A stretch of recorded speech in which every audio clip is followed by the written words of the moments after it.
We will begin and have Clinton Cahill lead us in the pledge and Marvin pray for us. Yes, sir. I pledge allegiance to the flag of the United States of America and to the republic for which it stands, one nation, under God, indivisible, with liberty and justice for all. Let us bow. Father God, just one more time in the name of Jesus, we just want to say thank you. And we come here today, God, to discuss your business, this community business, the city business, this county's business, the state business, this nation business, but mostly people business. And Father, we ask right now, God, that you just intercede, you come and you be a part of this meeting. Lead and guide our discussion. Let everything be done today in decent and in order. In your Son's name we do pray. Amen. Amen. We will call the first meeting of the city year to order. And welcome everybody. Happy New Year to everybody. And we're ready to go to work. And so we'll get started with the consent agenda, which is minutes of the regular meeting of December 17th. Everybody had a chance to review those, and if so, I'll entertain a motion to approve.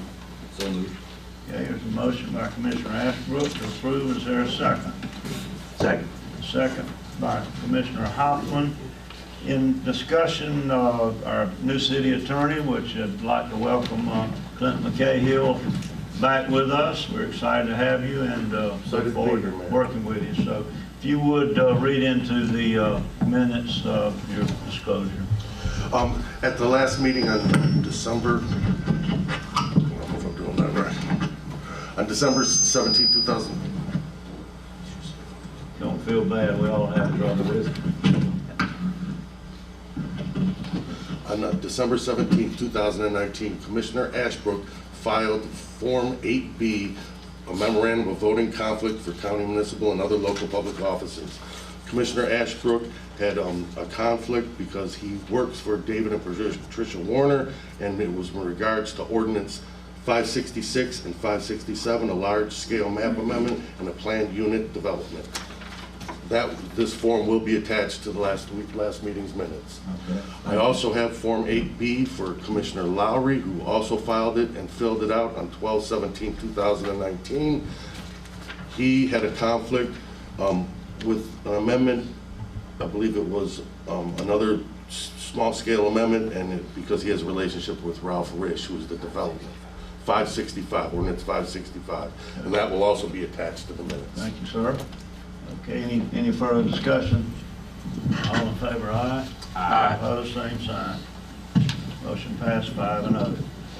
Okay, building department update, page 5.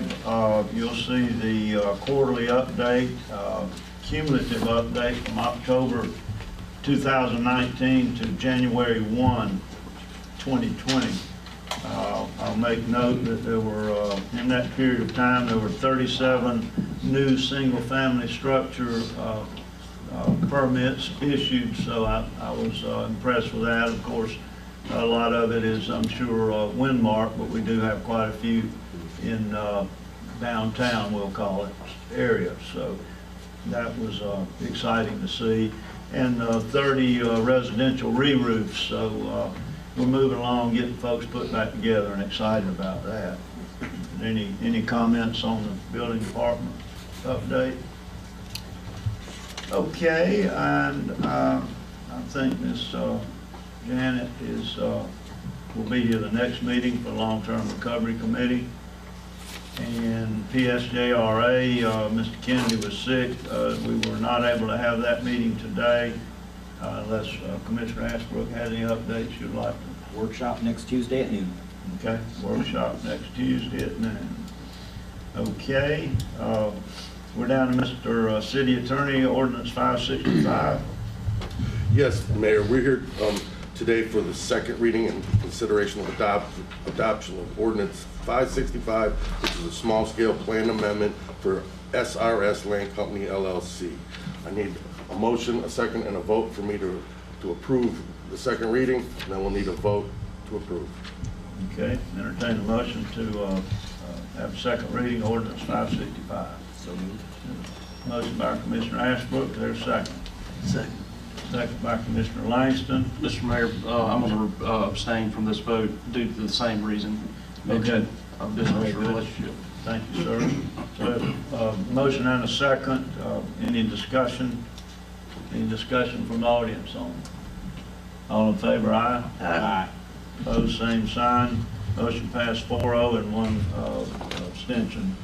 Ordinance number 565, an ordinance amending the comprehensive plan, future land use map of the city of Port St. Joe, Florida, by and through procedures required for small-scale map amendments pursuant to authority under state statute section 163.3187, specifically changing parcel ID number 04594-030R from industrial to high-density residential R3, providing for the amendment of the zoning map of the city of Port St. Joe, and providing for repeal of any conflicting ordinances, providing for severability, and providing for an effective date.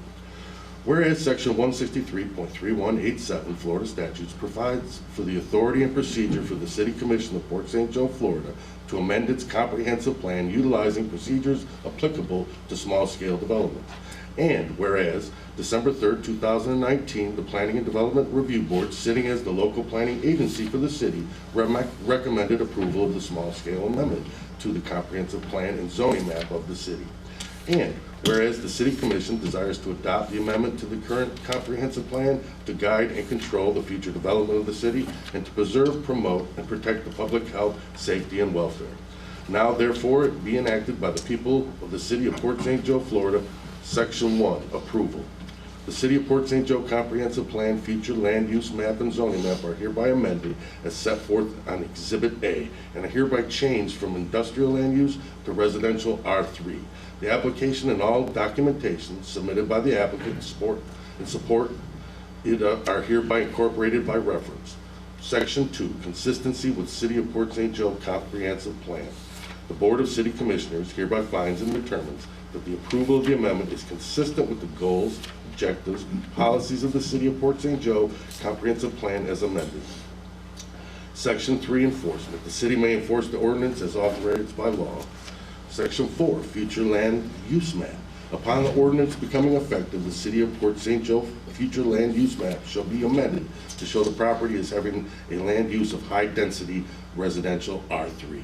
Section 5, zoning. The zoning map of the City of Port St. Joe is hereby amended to show the property described in Exhibit A as high-density residential 3. Section 6, repeal. All ordinance or parts of ordinance in conflict herewith are hereby repealed. Section 7, severability. The provisions of this ordinance are hereby declared to be severable. If any portion of this ordinance or the application thereof to any person or circumstance is held to be invalid, such invalidity shall not affect other provisions or applications of this ordinance that can be given without effect without the invalid provision or application. Section 8, effective date. The ordinance shall become effective upon adoption as provided by law. Thank you, sir. We need a motion, a second, and a vote to approve. All right, I'll entertain a motion for adoption. So moved. Okay, the motion by Commissioner Langston. Is there a second? Second. Second by Commissioner Hoffman for adoption of ordinance 565. Discussion. Any discussion? Any discussion from the public? I'll abstain as well. Okay. Commissioner Lowry is abstaining because of conflict. So all in favor, aye. Aye. Opposed, same sign. Motion passes 4-0. That's all I have today, All Mayor. right, thank you, sir. All right, under old business, Jim? Yes, sir. The first item we have is the government complex grant. I think Mayor, you had actually had a discussion with the St. Joe representative, I believe. Yeah, I did. He called me this morning and said that they had ordered the appraisal of the parcels that we looked at. They ordered that in November. So we hopefully will be hearing something soon, but that's where we are. So that was David Harrelson, that's our local guy. I think you guys know him. So I told him I've got his cell number now, so I'll be calling him on a regular basis. right, new business. Yes, sir. The first item is some good news. The city of Port St. Joe is the recipient of $1 million from the Florida Department of Emergency Management. This money was actually granted to the city as part of a revenue loss. If you remember, the city actually put in 2 applications, one for a little over $6 million for Long Avenue, First Street Lift Station, water and sewer, and also for a revenue loss of a little over $1 million, but we did get $1 million. We didn't get the full amount we asked for, but it's a very nice start to rehab work that needs to be done. We also have several other applications going in reference to other projects that are in similar magnitude for the city. The mayor signed the grant, submitted it back into DEM. So suggestion at this point in time, let's see what these other grants are going to do for us. That way we can all get back together and figure out exactly what the requirements are. Because some have stipulations they have to be used for specific projects. This one, from all the indication right now, is revenue loss, so it has more flexibility. So as soon as these start coming in, let's keep it on as a topic of discussion until we get all the grants to figure out the piece of the puzzle. Sounds good. Any questions, comments on that? Go ahead. That's great news. One thing I wanted to mention also is some of these other grants may require match money, so we will have that on the back burner just in case. Good point. Yep, sounds good. And Miss Charlotte, would you craft like a thank you letter or something to the governor? I'd like to, just send a letter of thanks to him for keeping us in mind and helping us out. And so I'll get with you on that, but I would like to send him one. And then not through email, just the regular snail mail. Be glad to. Thank you. The next item we had was in reference to a cell tower request on city property, Vertex Development. This is actually the 2.5 acres that is part of the Windmark DRI. The property is located off of Discovery Lane and currently has a sewer lift station on it. The property initially was part of the DRI in reference to public safety down the road. At this point, staff can't recommend moving forward, but it's something to look at. There may be some other options for us to consider. But basically, it's 2.5 acres is what the property consists of now. It does have a sewer lift station, a rather large lift station on the property. But this would tie it up for about 35 years with a cell tower. And we don't know exactly what the need's going to be in the next 10 to 15 years, but something to be thinking about, and got it there for a discussion point for you today to look at. Okay. Comments on that? Do they need a reply, an answer from the city as far as are we looking at it? At some point, we do need to respond back and let them know yay or nay, or we got it under consideration. My response will be nay. I think after looking into all the details, and I think it's just too convoluted for the city to put that, move forward with approving that tower. There's too many moving parts that would have to be, and for only $1,000 a month, to me, it's not worth going any further with it. There's a lot of lines in the ground. You have a lot of sewer lines. The other piece of property that we have down the street, you have the booster station. There's a lot of water lines going in there. There's a lot of utilities going on the property, and a lot to be thinking about before you would want to move forward. Well, and I think we would all like better cell service in the area, but I don't think the city of St. Joe is the ones they should be reaching out to. The property around that area where we own 2 acres is owned by Windmark. I think they should be talking to Windmark about a location for the tower. Yeah, I completely agree. I think everybody in this room realizes the need in that area, how we all drop calls. But I do agree that that's who they need to be talking to. Yeah, I'm on board with Any that. other comments? Same line of thought. 35 years, that's a long time. is. And with the lift station being there and everything that Jim said with the lines and everything, that's just a little bit too much. Yeah, I wouldn't mind having the income, and of course, like Commissioner Hoffman always says, everything negotiable, so I wouldn't dare do it for $1,000 a month if we agreed on location. But, Right, yeah, I agree. 7,000 a month, we'd look a little deeper. Okay, any other comment? All right, let's move on to Public Works. Yes, sir. Thank you, Mayor. A couple of things I just wanted to update the board on. Saturday, this past weekend, the Current Solutions finished putting the lights up in the gym. So that project was complete. This morning at 10:30, Griffin was here at First Street. They're changing out that traffic cabinet. Should be repaired by this afternoon. Thank you. So that'll make that a little less painful. At least the light. They will have to come back and redo the pedestrian lights. They were not in, but they wanted to get the traffic signal working properly. Right. So that's happening today. The bridge, we're shooting within the next 2 weeks to have that bridge set and delivered. We're trying to coordinate between the crane and the delivery of that bridge right now, just to make sure, it can be there. So that's one of our bigger plans before hopefully the next meeting. Have that bridge up and going. From there, we'll be moving on to the homestead. We've got driveways to re-pour, a road to redo. We have one here in town on Bellamy to do. And then a whole bunch of other small stuff after that. Oak Grove Lift Station, we've got a tap over in Raffield's. The stormwater project will be after the 7th homestead. Street alley? Absolutely, yes. Good. That'll be coming up here soon as well. So a lot of things going on in our world. So just want to give you guys an update on that. And you were down, how many employees, not counting the sick out? We're hoping to advertise this month for 5 employees. It'll be 4 laborers and 1 equipment operator. We have 1 retiring out of that mix, so really, that's where the 4th one comes from. Right. So that's our plan. We certainly need to get moving on that. We do. All these projects, you need help. Yeah, we want to be staffed hopefully in February fully. That's our plan. Great.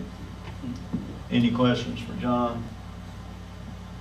Okay, let's move on to surface water. I see Larry's out. Mr. but you McLean have was any- running the plant today. He was short-staffed today, but he is working on the pilot study, is what he's been working on as far as the reuse there. And he has put his new filters in. Okay, all right. Mr. Kevin, what you got going on? We're back up and running, so all our filters, they're all stainless now. So we finished that in December. We shut down the month of December to do all that work. Right. So we're back up and running. Both Headworks' Grid Kings are up and running. Disfiltration, it's sending water out to the spray field. So we're back up and moving. Oh, good. Questions? Any questions for Kevin? His operation? Okay, let's move on to Mr. Mike. We're continuing to work our insurance and FEMA recovery. I should have December's financials out to you today or tomorrow morning. We've got the playground at Frank Pate Park has been repaired. We probably need to start thinking about the stack house and that playground behind the stack house. We're gonna have to replace that eventually, I would think. Yeah. So we'll be working some grants to see if we can't come up with something to get that repaired before June. But other than that, just normal accounting moving forward. All righty, I did talk to Jim this morning about our grant writer that's out of Washington, and if he's reaching out to us, and he assured me he's reaching out to us at least on a weekly basis. I think he's asked Clay and John for some information on looking at big projects. So they're out there working it, just they're behind in the background. So hopefully they'll come up with a large grant that'll help us out. You got any comments on that, Jim? Just he's trying to work on some big picture stuff. A lot of these you're not competing just locally, it's nationally. That's what we have to think about. Sometimes some of these are harder. The ones that we've been working on here, the staff level was kind of the lower fruit, the easier ones, but he's looking at some of the big picture ones on there that maybe we can get some of these infrastructure. Questions? I got a question. Yes, sir. Mike, can you get me a quote on the windows at Washington High? See what it costs to get those redone? Yeah, we could start making some contacts to see if we can get some estimate. Yeah, I just want to get a figure of what it's going to take. And the tennis court behind the gym, I think we're just going to repave that and put the fence back up. I haven't had any comments from nobody that want something different, so let's just redo that and move on with that. We can start to get some quotes on those projects. Yes, sir. Thank you. Okay. Any other questions for Mike? All right, Mr. Clay, city engineer. Yes, sir. Pages 44 and 45, right after your last city meeting, Duke sent the revised trail lighting estimate, which is actually on 45. The revised one's on page 45. That's got the lesser number of lights. So that's what you want to move forward with. It's the grant will pick up the $7,880 charge for the install, and then the city would have the monthly rental of $154.31.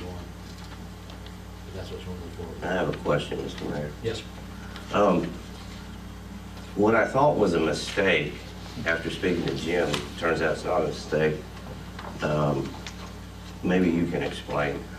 If we have them put in 27 lights, they charge us $6,800, like an install. That's right. But if we change it and only have 15 lights, we pay them $7,800. That's right. So how does that make sense? So I don't have their equations, but how they've explained that to me over the past is they take into account how much revenue they're going to generate over the life of those lights, and that gets subtracted off of the cost to put it in.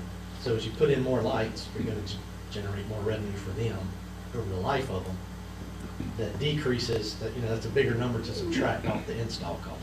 So you put in less number of lights, the install cost goes up because it generates less revenue. It's So what they're doing is, the way I would explain it, is they want us to pay the full amount for the revenue loss of going with fewer lights. That's what they're doing. Yeah, let's call it like it is. Okay, so even though I don't like that, I mean, the monthly charge is so much less. I didn't do the math to see how many months we would have to use the lights to recoup our money, but 10 years? No, 10 months. It's $1,408 a year more to do more lights. Okay, well, that's easier to swallow. It's a fuzzy math of regulated utilities, that's what it is. Commissioner Lowney. Are those lights going to be sufficient for the trail? Yeah, That's my main concern. The ones that they had before, it would have been one at every lot corner, essentially, which was overkill. So I mean, you'll have one per lot, or one for every other lot line. That's about what that shakes out to be. It'll be a huge improvement over what you have now. Okay. Thing with lights, you obviously come back and put more later, but I mean, I think it'll be a huge improvement over what you have without lighting it up like Disney World back there too. The Cliffordson's Park paving, I don't have a date from you. They had a contractor personnel change that found out about yesterday, and so I've reached out to the new point of contact to see what the date, when they're gonna come pave Cliffordson's Park, so I'll let you know. As soon as I hear on that. Haven't they done the bores for the lights down there, so That's that'll my understanding, yes. maybe speed it? I mean, it shows we're ready on our end. That's right. Okay. And the contractor knows, it's balls in their court. That was all I had. Thank you. I've got just a comment to make while we're on engineering. Way back when I took office, I asked all departments to give me a wish list somewhat, and one of John's wish lists was that we possibly digitize all of our infrastructure in the city. You've been in his office, he's got maps stacked in the corner that's 5 feet deep. If there's a problem, he has to pull out the right map and everything. If we could have it all on a disk, he could bring it up on a computer, and we'd have wherever valve is. And we can't GPS it because that's cost prohibitive. But I've asked Jim and John to work with Clay, and Clay Kennedy does a lot of that for your firm, and come up with a price that we're in 21st century. It's just terrible to have to bust out all those maps, even though you keep them, and I know you have them. We'll have backup through our disk, we'll have backup through Dewberry. It just makes sense to have that. So down the road, we may have an agenda item to approve of them doing that, if that's okay with you guys. Okay, any other questions? Yes, sir. We've got something similar to that going on now with Florida Rural Water. Every piece of equipment that's in the city, they're tagging it along with the equipment, which is your ID number and what it is. So that system's coming together, and that's one of the free services through Florida Water. So that guy's camping out in my office every so often as he comes in and Right. does that stuff. So That's within a good. month or so, we'll need to set up a meeting to kind of roll the rest of the stuff out and give him everything he needs. But it's something that's a free service through Florida Water that Yeah, we're providing good for us deal. now. We certainly need it. Right. That'll help all you guys out, I Yes. think, to have that. Okay? All right. Any other questions for the engineer? Okay, code enforcement, we'll move along with that. I'm sure there's plenty of them. Come on up, chief, you're next. Thank you, Mayor. I don't have anything on the agenda. Board has. Excuse me, just 1 minute. Commissioner Ashbrook want to know if we need to vote on this change. Do we need to vote on that, or we vote from the, I mean, we approved it previously, but we did make a change. You referenced in the lighting? Yeah, the lighting. Yes, sir, Yeah. it would be appropriate. Okay. I'll entertain a motion to approve the Duke Energy proposal for the trail lighting. To approve the 15 lights. Okay, all right. There's a motion to approve the 15. Is there a second? I'll second. Second, Commissioner Lowry. Any further discussion from the audience? All in favor, aye? Aye. Opposed, same sign. Motion passed 5-0. Thank you, sir. Commissioner Ashbrook, appreciate that. All right, Chief. I don't have anything, Mayor, unless the commission and board has something for me. You guys are busy today trying to help traffic on First Street. But that's about done. Should be closed. Is it really? Good deal. All right. Any questions, comments for the chief? Okay, thank you, sir. Ms. Charlotte? Yes, sir, on page 46 is the newspaper ad. At our last meeting, we had missed the deadline with the Star, and I'd like to thank Robin Hoxie for working with us on this, but I think it turned out to be a nice ad that was in the Star last week. Yep. Wishing everyone a happy new year. Yep, I think it's great. Thank you. Yes, ma'am. Any questions for Charlotte? Okay. Citizens to be heard. Anybody like to come up and have a comment and wish us Happy New Year and all that? Come on up. Good.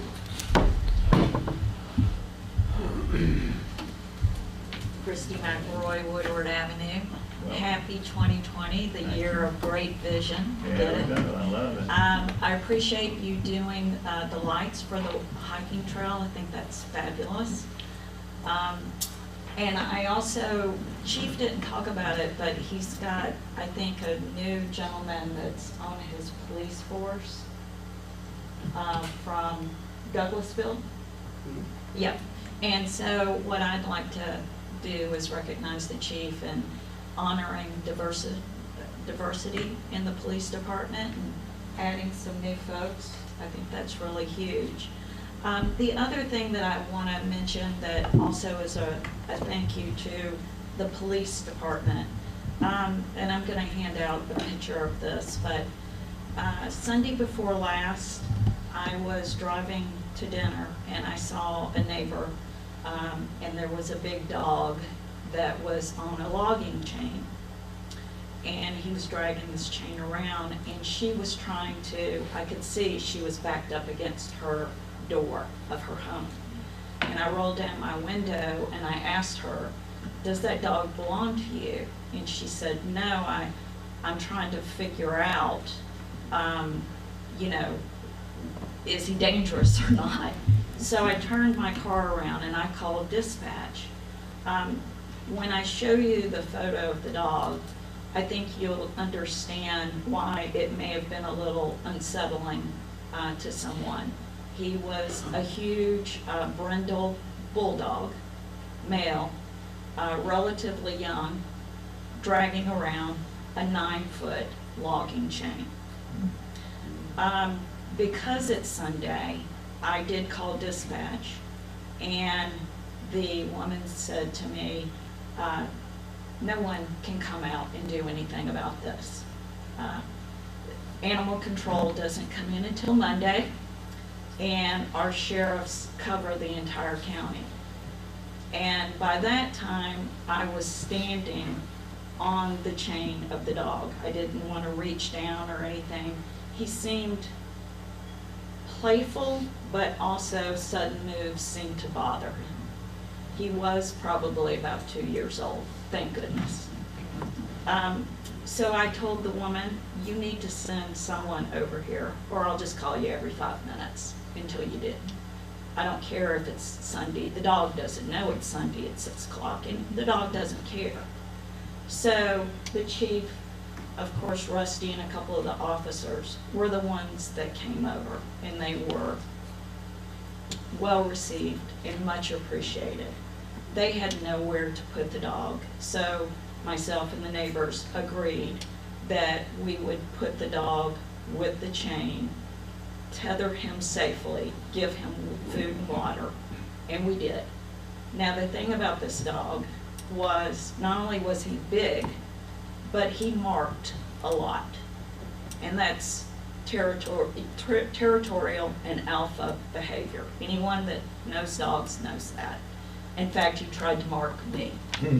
So my point is, I know that the county and the city will be having, I hope, a joint meeting soon. Is that correct, Mr. Mayor? No. You're not going to have a joint meeting? Well, Not right now. Let's put it- okay, fair enough. But we do need to figure something out. I've talked to other neighbors. This is the second time this has happened to me. A big bulldog followed me on my bicycle, and one of the neighbors said, Christy, is that your dog? And I said, no. He said, well, I guess it is now. And I took the dog to my home and was able, after 3 hours, to get animal control to come and get the dog. So that's fine, but not everybody trusts animals the way some of us do and monitor their behavior. Mr. Mayor, our police department stood up for us, but we need a place for animals that they can be processed. This dog had no tags. He had no information about shots. It was yesterday, it was the next day at 10:30 before he was finally taken by animal control. I called animal control and I said, y'all need to be careful about returning this animal. If he's dragging around a 9-foot logging chain, that's not a good look. So what I have for you, we posted this and some of the comments. I'm concerned about animal cruelty. The owner did come and pick the animal up, but when I asked the animal control gentleman, are you going to include in your report that the dog didn't have tags, which is a fine, that the dog didn't have information about shots, which is a fine, and then he was running loose. So if you'll allow me to please show you the photos of the animal, and then I'll be entering in the comments that Facebook had to share. Enter those in the record. Yeah, Okay. but first I'd just like you to see this, Okay. this boy.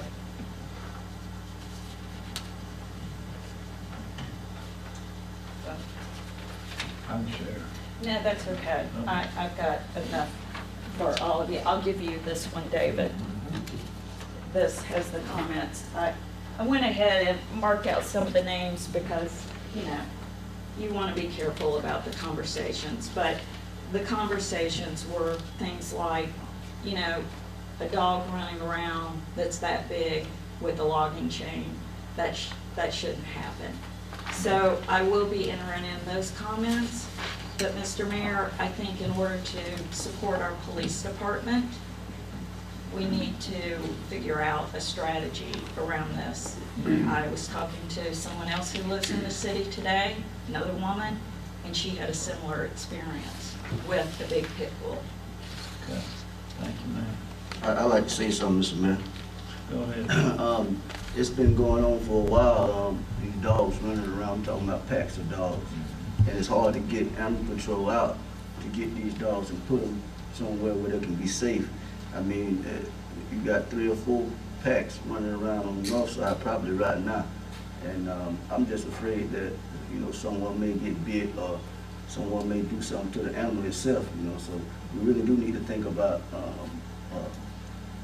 some form of putting these dogs somewhere besides calling it animal control, because they can be difficult to deal with. I've talked to a couple of commissioners, county commissioners about it, and they said they were going to work on it, but nothing has changed. So we definitely need to look into that. Sounds good. I don't have a problem with it. Get with the chief, get some recommendations from him, and anyone else has a good recommendation, we're definitely open to it. Thank you for bringing that to our attention. Thank you. Okay. Anybody else in the audience? Any other citizens?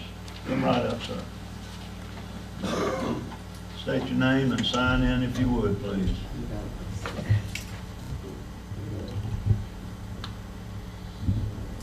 My name is Joe Whitmer, and I just wanted to introduce myself to you, Mr. Mayor, and commissioners, and to our esteemed city representatives.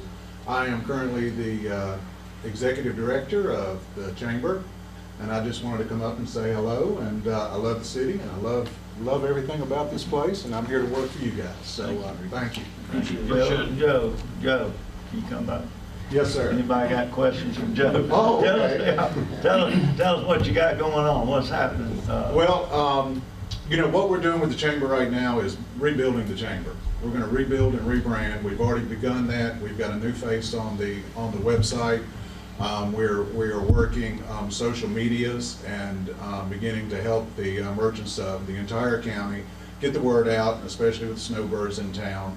What I'm doing is getting my feet wet and finding out what the needs are in the community, what the needs are, first off, really with the merchants, and what the needs are with the community, and see how we can do those things. I just did a festival at the parking lot of the Hottie Heron in November, and it was a big success, so it was really good to see the community come out and interact with the community and see some positive energy. And so with the chamber, we are going to help out with the Scallop Festival again. We're going to get back involved with that. Rick Ott has taken that over for the last couple of years, and we're going to take over some production on that. We've changed the name of Blues in the Lot, because Blues in the Lot, what does that say about our community? We're changing the name to Blues on Reed. So when this is branded and this goes out to the community and outside of Gulf County, that people know what this event is and where it is. And so we'll get a little name recognition off that and make sure that the businesses on Reed Avenue and surrounding areas see some positive growth out of that particular event. And so we're just going to continue on with those events. We're going to continue to service our community. We will be planning for this next year a series of seminars, some that will be open to just our chamber members, and some that are open to the general public. And of course, the city is a part of the chamber, so anything that we have, there's no reason to call and ask us, can you come? Anyone with the city can come, and we invite your participation in our seminars and events coming up. That sounds great, Joe. We appreciate it. Anybody got any questions? Appreciate what y'all doing. We can work with you if you need. I'll just leave some of my business cards right here. If anyone would like one, please give me a call, shoot me an email, let me know what you need from the chamber, how we can be better partners, and how we can work better to improve our community and keep our citizens happy and healthy. Thank you so much. Thank you, Appreciate Joe. that. Thanks, Joe. Anyone else? Anyone else? Come right up, Marvin. Marvin Davis, 324 Avenue, Port St. Joe. I was out last month with pneumonia, so that's why you guys did not see me last month. I was in bed. I'm just asking just for an update on the housing situation, particularly right now over in North Port St. Joe. I know before I went out due to sickness, we were talking about the extension to Gateway. Any update on that expansion. Also, there was talking about some more housing, single-family housing there on the property that was sold. I think it was 7 acres that was sold on Avenue 8. Any update on that when it comes to the housing situation over there? I haven't heard anything about the update on the 7 acres. They were talking about 25 units at one time.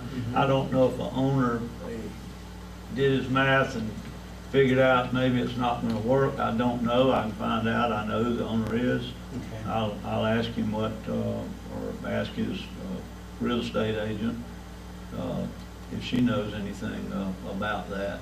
As far as Gateway, we haven't received anything from the Gateway people at all. I think Jim would have forwarded that to us if he had. Not since the last discussion we had. Okay, Commissioner Ashbrook said he had an update on it. And the only update was, you know, they continue to call, and I said, you haven't formally requested anything yet. So forthcoming will be a request for this is what they're asking for, and then we can either accept or deny at that time. Okay, we need to hear from them. Yeah, I believe we were expecting some kind of reroute of the Right. additional road. Right, that's And right. they've never came back with anything.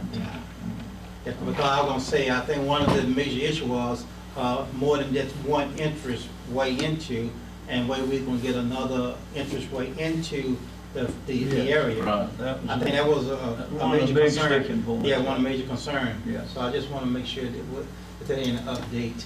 Other than that, I just wanna, hey, Happy New Year to everyone. Happy And New Year. let's continue to work together and for the better of our city.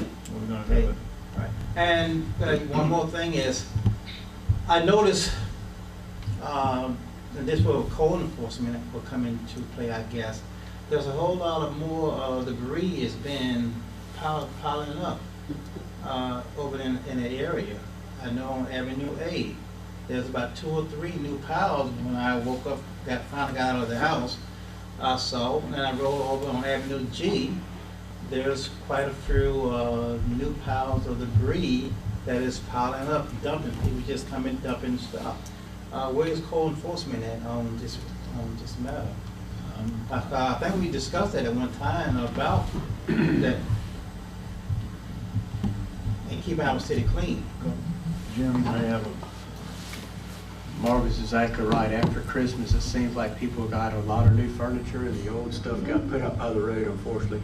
Yes, sir. Mr. Rantley gave me a stack this morning of ones that have been picked up that we're putting on water bills. We're asking people, please go ahead and take it on to the landfill because we're having to charge and we're having to take time out to go pick it up. So you're exactly right. So we have picked up, we started back yesterday and we have several days of work on it. We received those tickets weekly from code enforcement. We were just behind because of the holidays, so we're getting back to that point where this week we should be caught up, so it's a never-ending process. Okay. And it seems like after Christmas, you're exactly right. People get a lot of new things and the old things get put up by the road, and we just ask people to please go and carry it to the landfill. That's all I have. Thanks so much. I got a question. Okay. Jim, when we do put that on the water bill, Yes, sir. it's a $25 charge plus, typically, plus the fee. Plus the fee, yes, sir. What you'll see is we charge $25 for the code enforcement folks going out there, and then the public works guys look at it and figure out how much it's gonna cost from there, so yes, sir. Typically, does the owner usually pay it? For the most part, yes. We always have a few people that are upset about it, and we try to work with them to figure out, what the appropriate costs are and to understand what the situation is, because everyone's a little bit different. But for the most part, people do pay those, yes, sir. Gotcha. Thank you. I like to say this too, some people that we've charged, they've been seniors, and we have went back and took off a certain amount to help out an older citizen that has that stuff in the yard when we pick up. So I think we more like case by case in certain situations when we pick those things up. And I said it before, and people called, and I told them before, look, the free pickup is over. I mean, and the only way that we can try to make this thing work is to work together and stop just throwing stuff out and you're taking it and putting it by other people's homes and things like that. So if we can just work together and clean this thing up together, I think we'll be fine. But like I said, sometimes it's more of a case by case. If we see that this 75, 80-year-old citizen or something that needs help, and we do our best to try to take some of that payment off of them. So I just wanted to say that. Well, the education piece is important, and you educating and trying to, reminding folks that, like you said it best, free pickup's over, and you need to take care of your own, and that's the best way to do it. Yes, ma'am, Ms. Matthews. Yes, I'm here to invite the citizens of Port St. Joe and all of you guys, commissioners, to our annual Martin Luther King parade, which will be on the 20th of January. And the parade starts at 9 o'clock, lined up at City Hall and ending at the Washington High Gym, where we're having food and a program and everything. So we'd like for you guys to join us, and everyone is invited in Port St. Joe. So please come. Yes, the 20th. Monday the 20th. Yes. There we go. Thank you, and if you guys will put that on our website, or our Facebook page, or all the above, so everyone will know about it. Okay? Anyone else? All right, we'll move on to discussion items by commissioners, and I'll let Commissioner Hoffman lead us off. I've got a couple of things. I think it was our last meeting, we had a citizen speak to us about the possibility of allowing petitions instead of paying the $500 fee for elections. And I've given that some thought. And what I would like to do today is move in the direction of not only looking at that change and finding out if there's support in the community for it or not, but I think it's time that we also open it in the discussion of looking at the fact that the city of Port St. Joe is one of the few cities in the state of Florida that has 2-year cycles on the elections. According to Jim, the elections cost the city of St. Joe about $10,000 per election. I know when I was down at the Florida League of Cities convention, there was a room of probably 400, maybe 500 people, and the lady said, well, how many people here serve 5 years? Raise your hand. There was a handful. 4 years, almost the whole room. And then when it got down to 2 years, I think there was about 6 people, and 2 of those 6 were from Port St. Joe. I'm not saying that it's a solution to everything, but I think we should at least open it up and have input from the community. If the community says, no, we're absolutely opposed to it, then we'll stay at 2 years. And it's my understanding it's actually been on the ballot and once, maybe twice, years ago. Things have changed. I would not support anyone getting an addition to a term they're serving now. It would be, if the community supported the idea of changes, it would be the next cycle. So you would be elected to a future 4-year term. And I think the way to do that is to start discussing it, talking about it with the community. And what I would like to do is, at the next meeting, have that on the agenda. Let's put that on the agenda. Let's invite the public to be here and spend a little bit of time talking about the pros and the cons of it, and move forward with that. Okay. The other item that I wanted to speak to, I know we're having this workshop with the TDC on the 14th, right, David? Downtown redevelopment. Okay, so that's not the TDC group. Okay, well, what I'd like to do, since you're our TDC contact, is we have a couple projects that I would like to support asking the TDC for funding specifically. One is the Washington Gym and Peters Park softball field. That's the softball field needs major repair. The gym, the bathrooms in the gym, you've heard me say before, deplorable. So why don't we go ahead and consider supporting the request to the TDC for funding for that particular area? And we've already discussed the tennis court with working out with the school board where we can lease that tennis court back behind the softball field. Let's ask them for funding for the lights and the job that may not be covered if they come back and say we can't move that grant money over there for the walking trail. Now the figures that I come up with is I'd like to ask the TDC for $150,000 for the Peters Park, the gym, and the softball field, and I would support asking for an additional $150,000 just to make sure we have the funding for the lights. Lights are expensive, we already know that. So when you have your next gathering with them, if we can have the support of the board, that's what I would support in moving forward. Go ahead and let's earmark some projects and put some money to those projects and see if we can get some movement from them. I know that the Commissioner Sandy Quinn has supported the gym and Peters Park and the softball field in the past, so I think we can get the support from the County Commission, who ultimately will tell the TDC either to support it or not. The only other thing I had was I wanted to update from staff on, did we have any movement on finding someone that is eligible and willing to work on the Triumph grant? Did have a conversation yesterday with Mr. Smallwood. What we're planning to do is, a lot of work's already been done in the commercial district as far as the water goes. So we plan to get together this week, sit down with staff and see if we can try to get something put together within the month. Okay, good. That's all I have, Mr. Mayor. Thanks, sir. Great ideas, all of them. Yes. Yep, that's the way to go. All right, Ms. Lowry. Only thing I have, Jim or John, I had a call from Miss Shirley Jenkins about the bathrooms at the WIG building. I guess she serves on that board, and apparently there's some issues there. Maybe one of us can ride by and take a look. Should be today. Correct. The guys tried to, yeah. Oh, there should be fixing some of this. Well, I'm not gonna say fixed today, but Okay. we have a plumbing, crew going. Okay. Yes, sir. All right. the guys tried to make some repairs with unavail, so we actually had to find a professional plumber to help us out. So yes, I hopefully we'll have some. Okay, thank you.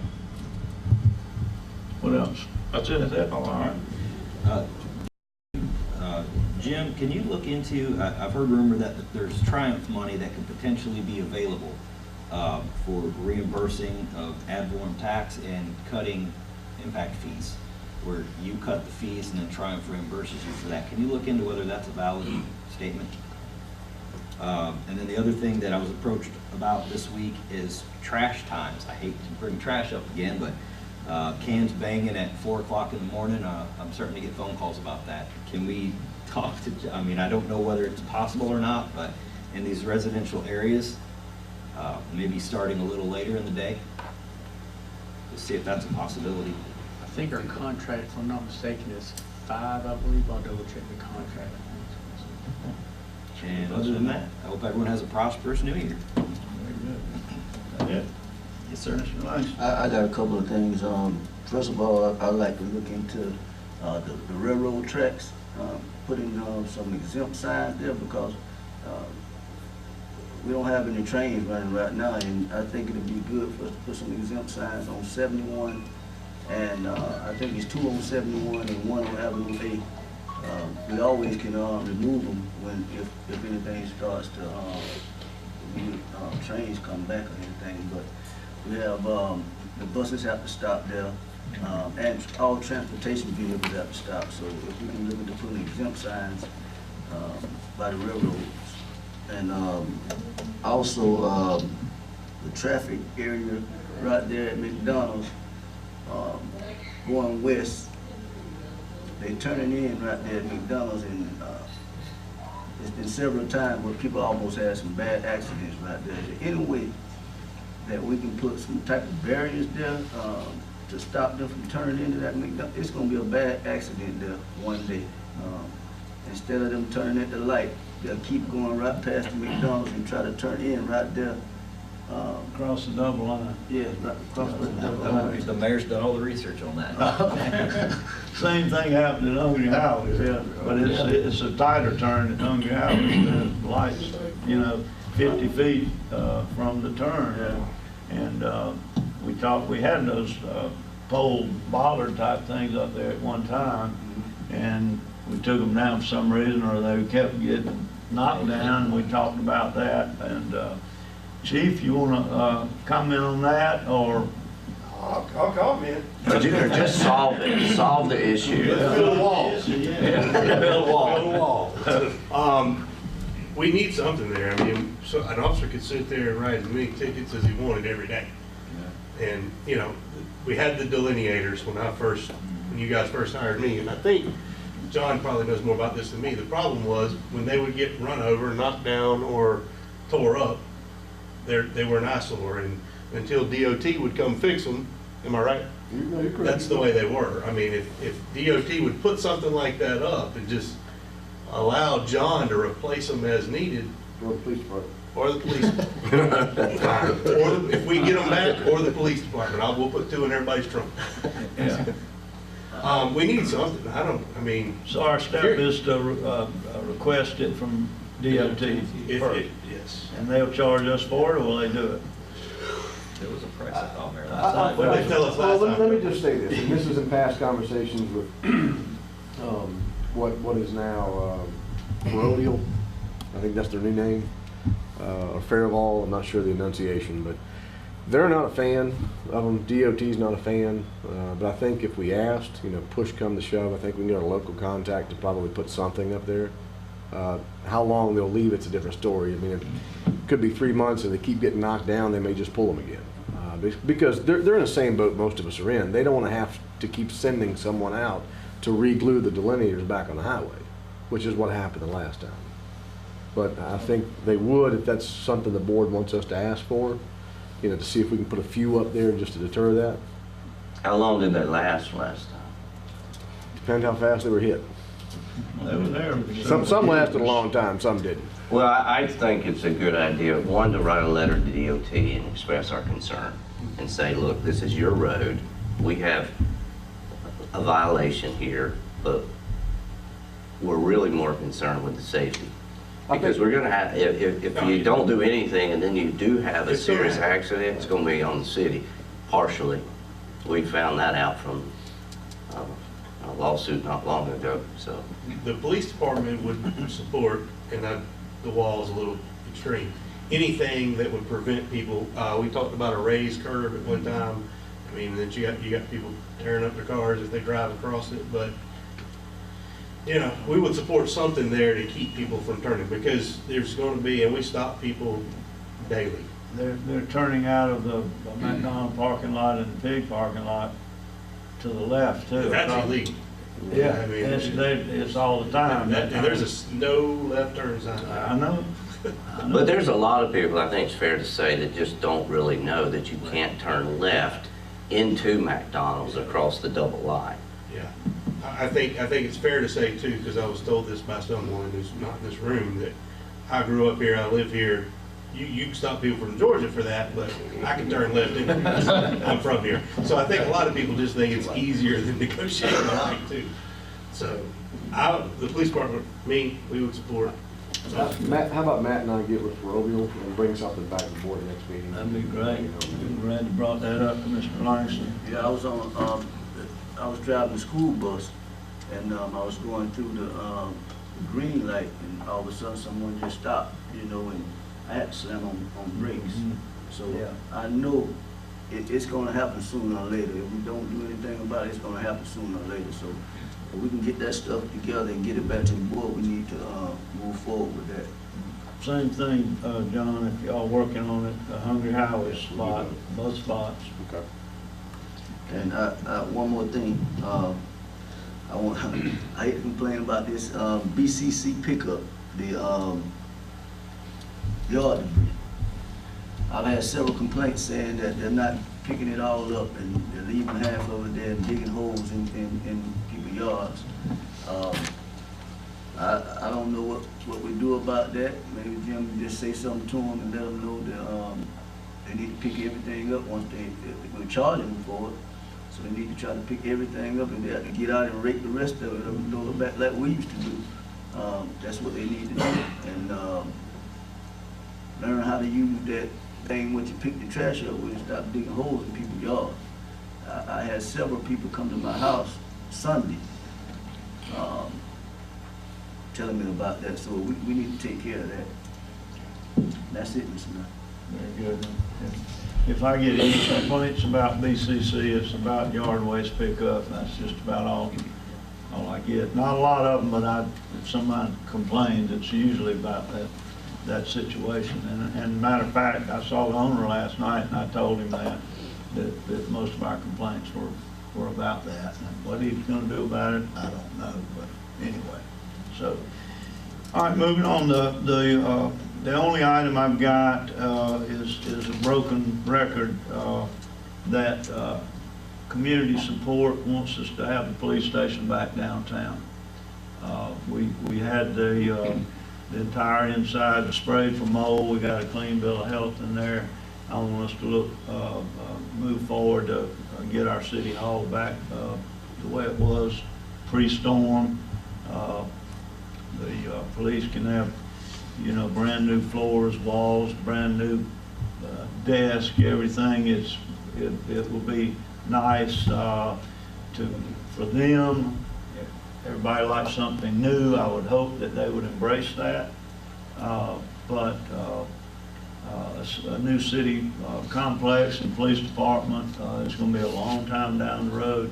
The community wants our police department back downtown. So I would ask you guys to think hard about it, and let's look at possibility of having an agenda item to go out for bid to see what it's going to take to get that thing back together. It's ready to go. We could have new wiring, new technology. It would be a nice place for the police to have a home, a permanent home. So that's all I have. Just look forward to working with everybody and assure the community that all five of us are working for you every day. And if you have any problems or compliments, we'll welcome them. So thank you, and entertain a motion to adjourn. All right.